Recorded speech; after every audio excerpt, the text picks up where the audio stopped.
itu di pertemuan kali ini kita mau bahas materi tentang matriks ya, relasi dan fungsi. Kita mulai. Yang pertama adalah mengenai pengertian matriks ya. Nah, matriks itu adalah susunan dari elemen-elemen yang dibentuk dalam baris dan kolom ya.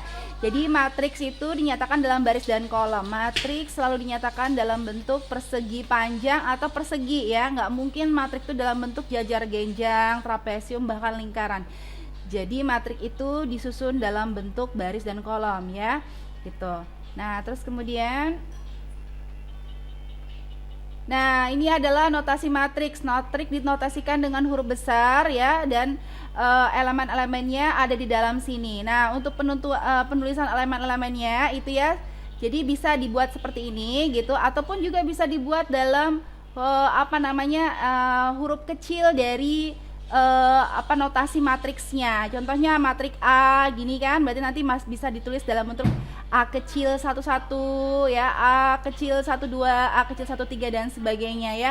Itu menentukan letaknya dia di baris mana dan di kolom mana. Kemudian ini adalah matriks B. Kita lanjutkan. Nah, lihat di sini. Nah, kita sekarang bicara tentang letak ya dari suatu elemen atau unsur ya. Di sini matriks A itu terdiri dari berapa baris sih? Ada matriks A terdiri dari 1 ya, 2, 3 dan 4 baris, sedangkan kolomnya ada 1, 2, 3 kolom ya. Nah, berarti matriks A itu terdiri dari 4 baris dan 3 kolom ya. Nah, matriks A ini dinyatakan dalam bentuk orde ya. Ordenya matriks A bisa dinyatakan dalam bentuk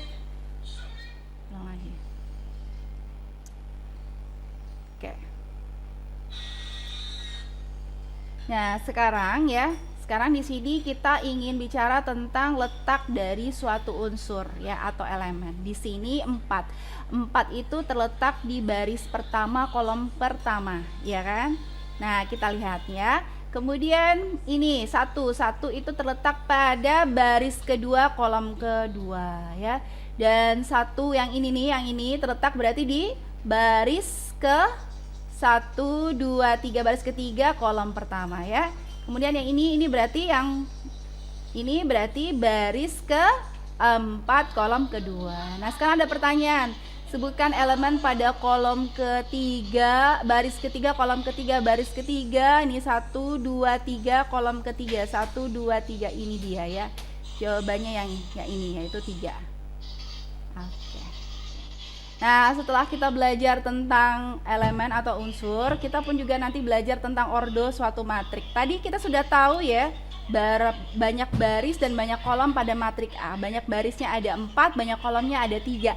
Nah, matriks A itu bisa dinyatakan dalam bentuk 4 kali 3 ya. Jadi ini adalah yang disebut dengan ordo gitu.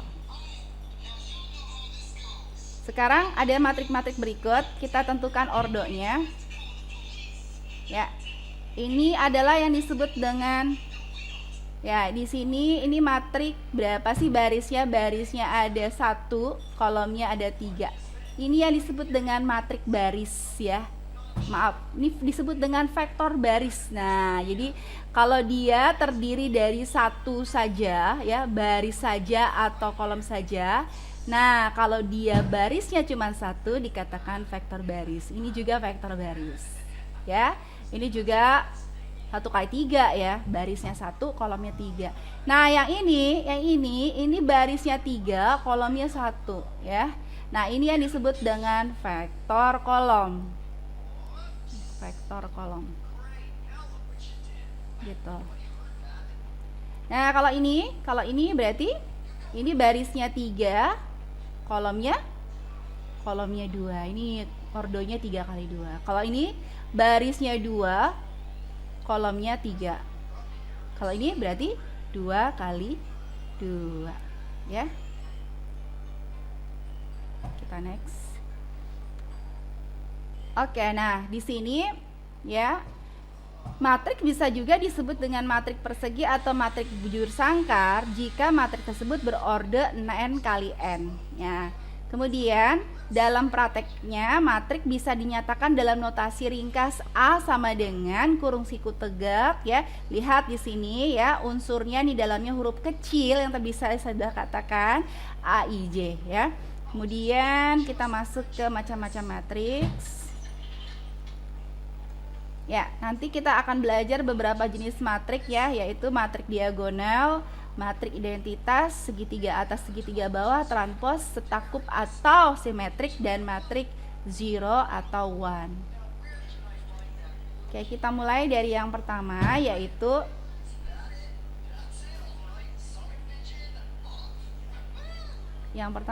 matriks diagonal. Dikatakan matriks diagonal jika diagonal utamanya ini dia terdiri dari unsur-unsur yang bukan 0. Jadi tidak hanya 0. Kalau semuanya 0 itu bukan matriks diagonal. Jadi dia harus ada angkanya ya. Nah Bu, kalau misalnya 0 boleh tapi nggak boleh semuanya gitu ya. Coba dilihat tuh. Jadi matriks diagonal adalah matriks persegi yang semua unsurnya 0 kecuali diagonal utamanya. Diagonal utamanya nggak boleh 0 tapi selainnya 0 ya. Kalau di dalam sini ada angka 0 gimana Bu? Misalnya di sini tengah-tengahnya 0 gitu, boleh nggak? Boleh ya, kayak gini. Yang penting nggak semuanya 0 gitu. Gitu ya. Ini adalah matriks diagonal. Kemudian dilanjutkan lagi. Matriks identitas atau matriks satuan itu adalah matriks persegi ya, yang diagonal utamanya itu selalu angka 1. Nih diagonal utamanya itu selalu angka 1, dan di unsur-unsur yang lainnya adalah 0. Nih diagonal utamanya adalah 1 gitu. Nah dalam matriks satuan atau matriks identitas nanti dia berlaku seperti sifat angka 1, di mana angka 1 itu berarti kalau segala sesuatu dikalikan 1 hasilnya bilangan itu sendiri. Sama juga seperti matriks ya. Jadi kalau ada suatu matriks A dikalikan dengan matriks identitas, nanti hasilnya juga sama dengan matriks identitas dikalikan A, hasilnya adalah matriks A. Next, kita lanjut lagi. Kemudian selanjutnya itu ada matriks segitiga atas dan matriks segitiga bawah. Matriks segitiga atas adalah matriks yang seluruh bagian atasnya itu ada angkanya kecuali 0. Jadi angkanya bukan 0 gitu. Dan ya yang di bawahnya 0. Jadi kalau kita lihat di sini yang angkanya yang ada angka selain 0-nya ada di atas, tetapi yang di bawahnya selalu 0 gitu ya. Cirinya itu matriks segitiga atas. Kemudian matriks segitiga bawah yang ada angkanya kecuali 0-nya itu di bawahnya justru ya, di bawahnya ini gitu kan. Nah di atasnya itu malah 0 gitu. Ini matriks segitiga atas, matriks segitiga bawah. Nah ini contohnya kalau kita pakai angka, ini adalah matriks segitiga, ini matriks segitiga atas, dan ini matriks segitiga, ini matriks segitiga bawah. Oke ya.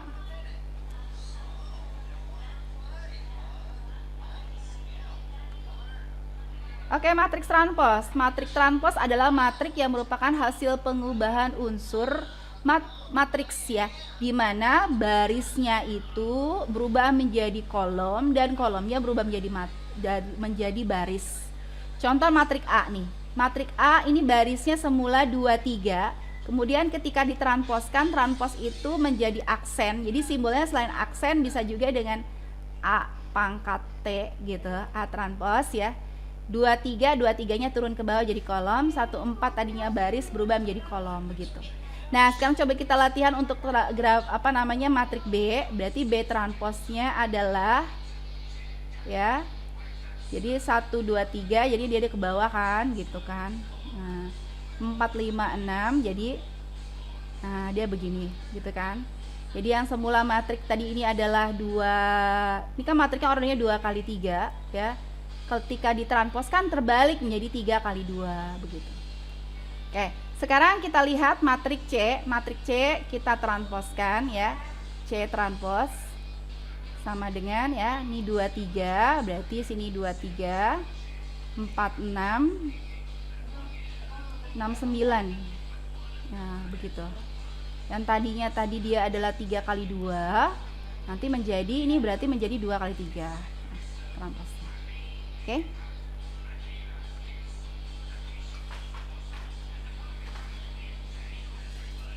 Matriks simetrik. Nah, matriks simetrik itu adalah matriks persegi yang sama dengan transposnya. Jadi kalau hasil transpos itu ternyata hasilnya sama dengan matriks sebelumnya, berarti dia dikatakan matriks simetrik. Kita coba nih ya. Nih A 1337 kita transposkan, oh ternyata sama ya nih tuh, ya kan. Berarti matriks A itu adalah matriks transpos nih. Ini matriks transpos matriks A ini. Kemudian B kita coba apakah dia matriks transpos ya. B aksen atau B transpos ya. Nih. Berarti ini 2 min 5 8 gitu kan. Ini min 5 4 7 ya. Terus ini 8 7 9.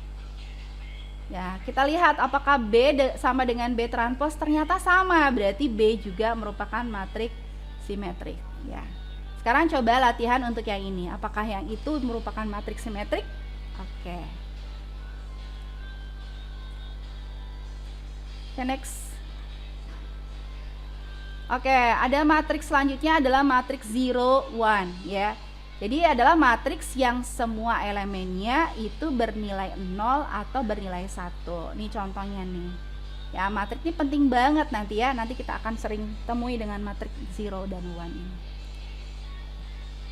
Unsurnya nggak ada yang lain kecuali angka 0 dan angka 1. Nah, sekarang kita belajar tentang relasi biner ya.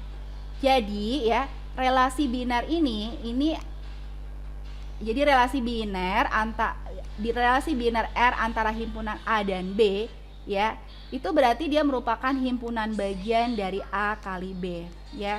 Jadi ya di sini dinotasikan relasi biner itu R itu adalah himpunan bagian dari A kali B. Dinyatakan dalam A relasi B adalah notasi untuk A, B ya, bagian dari R yang artinya A dihubungkan dengan B ya oleh R gitu.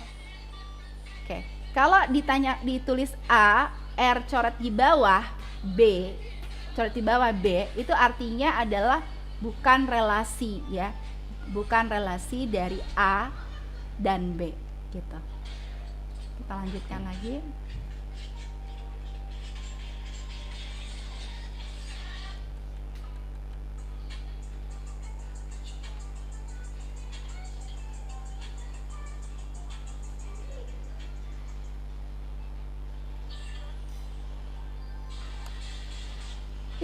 Ini contohnya ada himpunan dari A itu adalah nama-nama mahasiswa gitu kan. Kemudian B itu adalah mata kuliah yang mau diambil gitu kan. Nah, jadi kalau kita ingin bikin kemungkinan yang bisa dibentuk dari hubungan ini ya, A kali B itu berarti di sini ada berapa nih? Ini ada 3, di sini ada 4, 3 kali 4 itu adalah 12. Nah, nanti akan ada 12 nih semuanya. Amir IF 221, Amir IF 251 gitu ya. Amir IF 3342 gitu. Nanti ada 12 macam kemungkinan. Nah, dari sini ya ada R itu adalah relasi yang menyatakan mata kuliah yang diambil oleh mahasiswa pada semester ganjil. Nah, ini nggak mungkin kan semuanya yang ada di sini gitu kan. Ternyata R itu adalah Amir ngambil IF 251, Amir ngambil IF 323, Budi IF 221, Budi IF 251, Cecep IF 323 gitu kan. Nah, kita bisa lihat di sini bahwasanya benar ya dikatakan definisi ya, bahwasanya relasi R ini adalah himpunan bagian dari A kali B gitu kan. A itu disebut daerah asal dari R dan B disebut daerah hasil dari R gitu kan. Nah, sekarang kita lihat di sini ada Amir IF 121 nih, ada ya di sini ya di relasi ya. Dia bagian dari relasi kan. Nah, bisa juga dinyatakan sebagai Amir R IF 251 gitu kan. Kemudian Amir IF 342. Enggak ada kan di sini Amir IF 342. Nah, bisa dinyatakan dalam Amir IF 342 ya. bukan anggota coret jadi E coret gitu R, atau bisa ditulis amir R coret di bawah IF 342 gitu ya.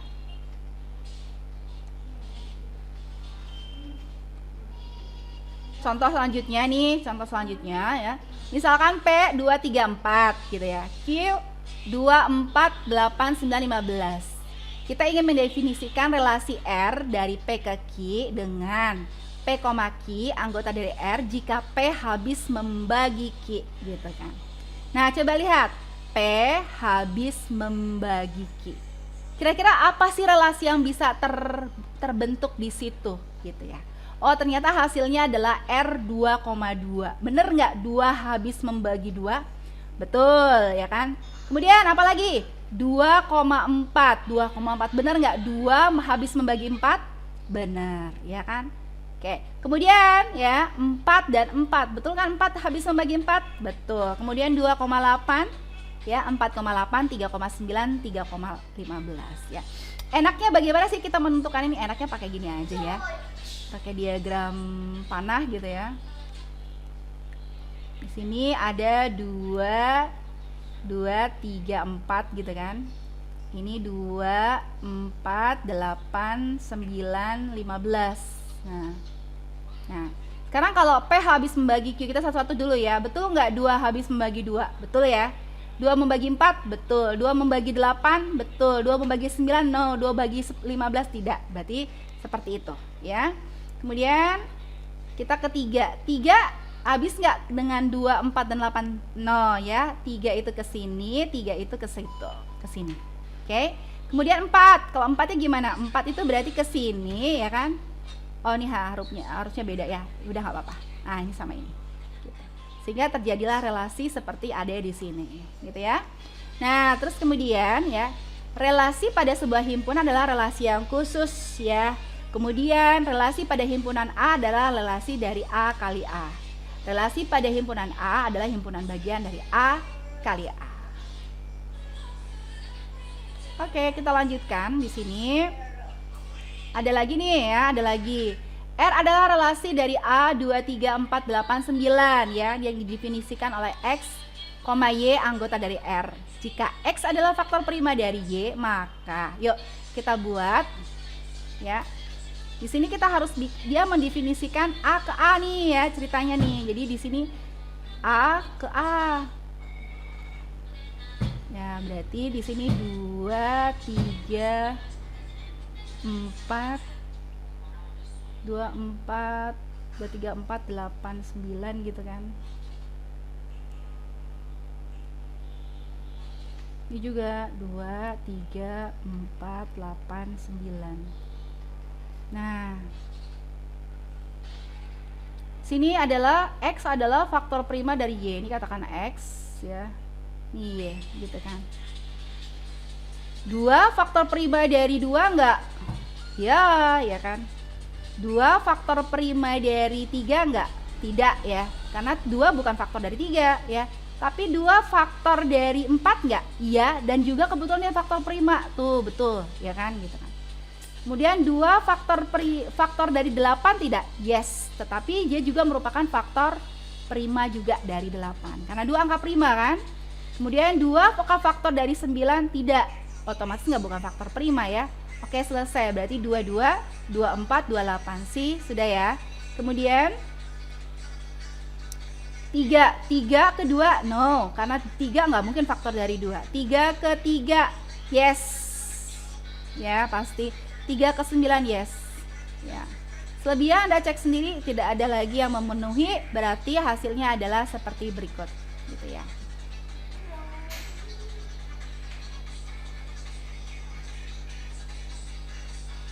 Oke, jadi seperti yang sudah saya sebutkan tadi ya, untuk mempermudah ya, kita bisa merepresentasikan relasi dengan diagram panah seperti yang tadi sudah saya jelaskan dengan contoh.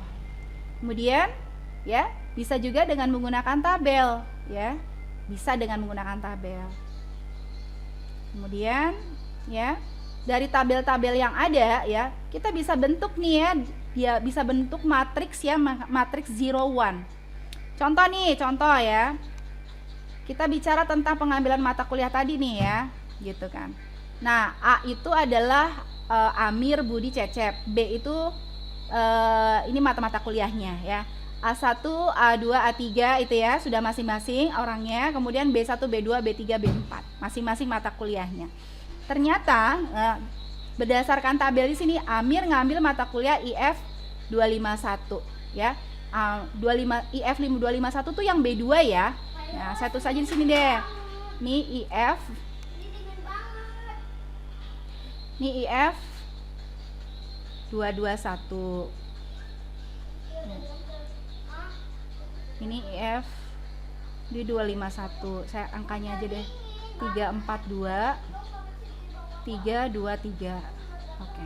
Amir ngambil IF 251. Amir IF 251. Berarti ini 1 ya. 1 di sini ya.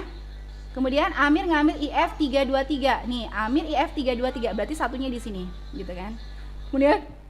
Kemudian Budi mengambil IF 221. Budi IF 221. Nah, di sini nih satunya.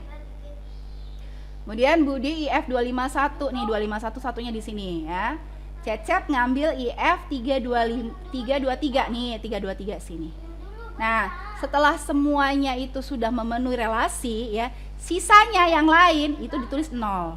Jadi yang memenuhi relasi itu 1 nih dalam hal ini ya. Yang memenuhi relasi itu 1, kalau nggak memenuhi relasi itu 0. Berarti yang memenuhi relasi kita tulis aja 1. Yang nggak memenuhi relasi adalah 0. Begitu ya, merepresentasikan relasi.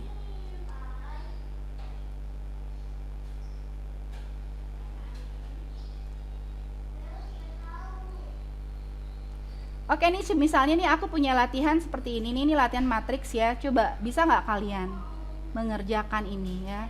Jadi perkalian matrik A kali B, matrik B kali C gitu kan. Kemudian matriknya dikalikan gini ya. Apakah hasilnya sama? Kemudian dibeginiin apakah hasil sama. Masih ingat kan kalau untuk mengalihkan matrik kita harus cek ordol dulu. Misalnya nih A ordonya adalah 3 kali 2 gitu kan. Kemudian B ordonya adalah 2 kali 5 gitu ceritanya. Let's say kayak gitu. Kira-kira matrik A dan B itu bisa dikalikan gak sih? Bisa nggak? Ini bisa, matriknya bisa dikalikan. Hasilnya ada katakanlah matrik C. Kenapa? Karena ya ordo pada karena kolom pada matrik pertama itu hasilnya sama dengan nilainya banyaknya adalah sama dengan baris pada matrik kedua nih. Ini kalau ini sama, nanti hasilnya adalah ininya. Jadi dia akan membentuk hasil ordo baru ya, di mana nanti barisnya itu adalah baris pada matrik pertama dan kolom pada matrik kedua nih. Seperti itu. Misalnya aku punya soal lagi yang lain ya. 3 kali 3 dan B-nya ini adalah 3 kali 1 ya. Karena sudah sama berarti hasilnya adalah matrik 3 kali 1. Oke? Nah, terus kemudian ada lagi misalnya 4 kali 1 dengan 2 kali 2. Ini otomatis nggak bisa. Kenapa? Ini nggak sama ya. Ini nggak bakalan bisa jadi matrik. Oke. Gitu ya. Itu yang harus diperhatikan. Oke, kita lanjutkan. Apakah Anda bisa mengerjakan ini? Apakah Anda bisa mengerjakan ini? A123, B2468. Jika didefinisikan relasi R dari himpunan A ke B dengan elemen relasi jika A habis membagi B, tentukan relasinya apa aja. Kemudian merepresentasikan relasi dalam diagram panah, tabel, dan matrik. Oke, kita bahas di sini ya. Kalau saya ini ngerjain soal seperti ini, enaknya kita menggunakan diagram panah aja langsung ya. Oke, kita bikin diagram panah. A-nya, ini B-nya. A-nya itu 1, 2, 3. B-nya 2, 4, 6, 8. Kita lihat di sini A habis membagi B ya. Ini A, ini B. Ingat, A habis membagi B. Sekarang kita lihat, 1 habis nggak membagi 2? Oh pasti. 1 habis membagi 4? Ya. 1 habis membagi 6 ya. 1 habis membagi 8. Otomatis di sini ya kita tulis 1,2 1,2 ya, 1,4, 1,6 terus 1,8 ya. Kemudian kita ganti. Sekarang 2 habis membagi 2, yes. 2 habis membagi 4, ya betul. 2 habis membagi 6, ya betul. 2 habis membagi 8, ya betul.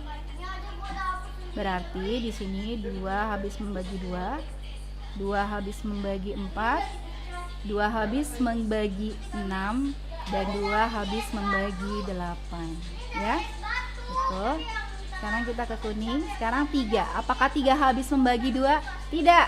3 habis membagi 4? Tidak. 3 habis membagi 6? Betul. 3 habis membagi 8? Tidak. Berarti 3 habis membagi 6. Ini adalah relasinya ya. Ini jawabannya. Oke, ini jawabannya ya. Ini jawaban yang A tuh, ya kan. Kemudian representasi matriks dalam bentuk diagram panah.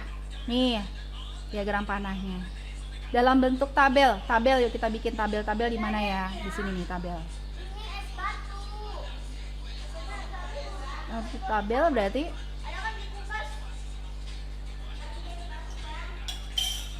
ini A, ini B.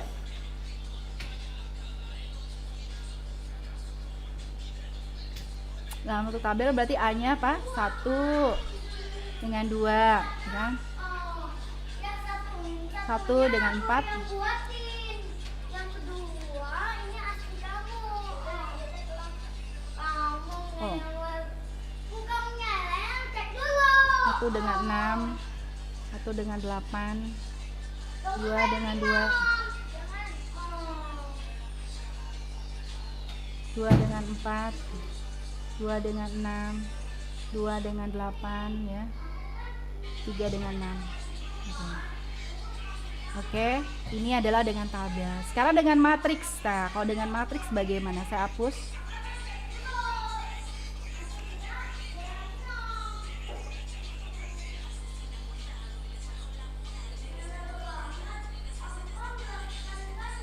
Oke, kalau dengan matriks ya, kalau dengan matriks berarti kan di sini kan ada ya. Oke, ini A, ini 1, 2, 3 ya kan.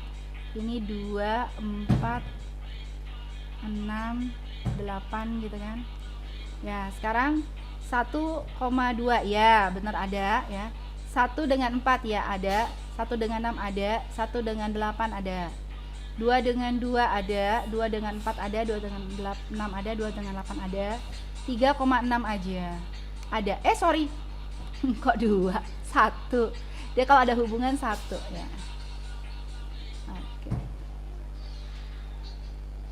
Oke, kalau ini berarti sama 6 aja 1. Selebihnya gini. Nah, ini matriksnya. Nah, ini matriksnya. Selanjutnya Anda bisa hapus yang ini nih. Nah, itu. Ini matriksnya. Gitu ya. Kemudian lanjut. Oh, pengertian fungsi. Oke. Ya. Jadi ya, suatu hubungan yang khusus ya, di mana di sini di daerah domainnya ini dia tuh harus memiliki pasangan di sini ya. Pasangan terhadap B ya, itulah yang disebut dengan fungsi. Konsepnya adalah di daerah domainnya ini gitu. Nah, saya sering nyebut fungsi ini adalah seperti perempuan. Nah, fungsi ini harus seperti perempuan. Perempuan itu kenapa? Perempuan itu adalah setia. Perempuan itu setia. Ya. Jadi fungsi itu adalah perempuan. Kenapa? Karena perempuan itu setia. Setia itu kenapa? Karena ya, setiap anggota di A ya, setiap anggota di A itu memiliki satu pasangan di B. Nah, satu pasangan di B.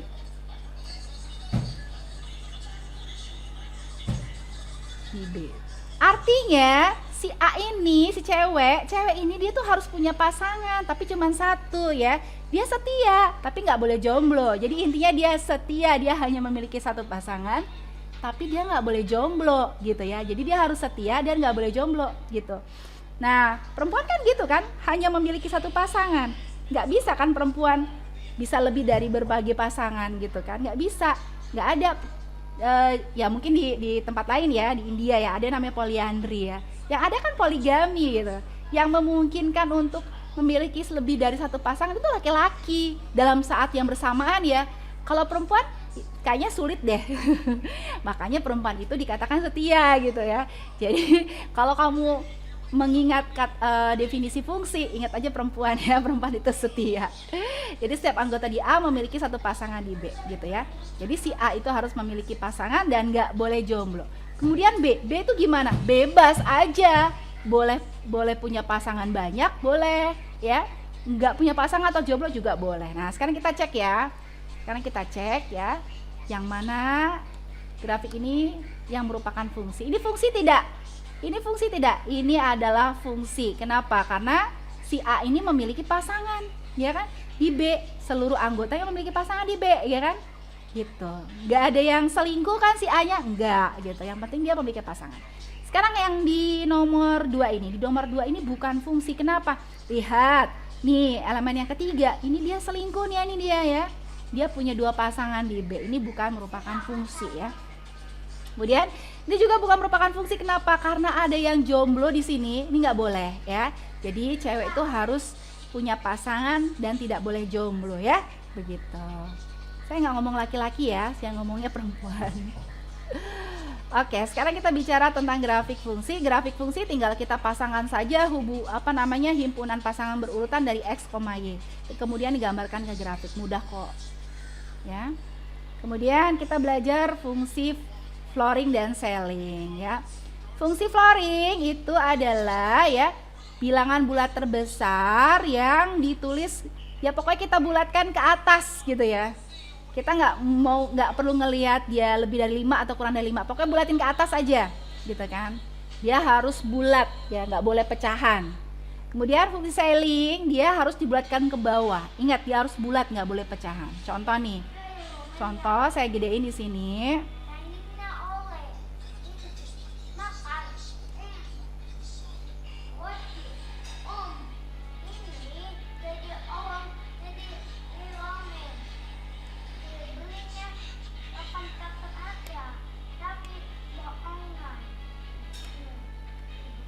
Nggak bisa sih.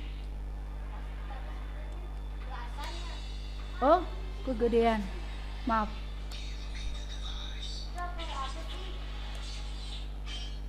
Nah, nih ya. Nih kita lihat di sini. Lihat di sini 0,5 ya. Jadi 0,5, ini 0,5 ya. Di floor di ceilingkan ya. Ceiling itu di bawah ya. Lantai, ceiling lah kebalik.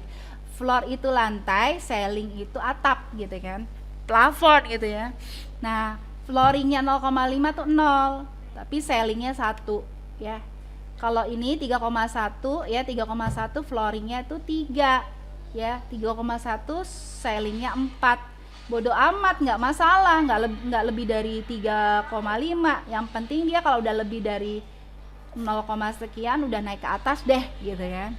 Kemudian nih minus 0,5, kita jatuh flooringnya berarti turun ke bawah kan, jadi min 1, ceilingnya jadi 0. 6 ya 6. Kalau 6 berarti nggak ada komanya ya, tetap aja flooring sama ceilingnya sama gitu ya.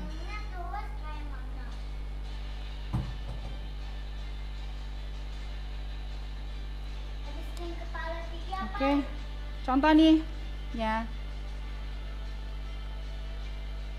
Ya oke. Fungsi floornya berapa?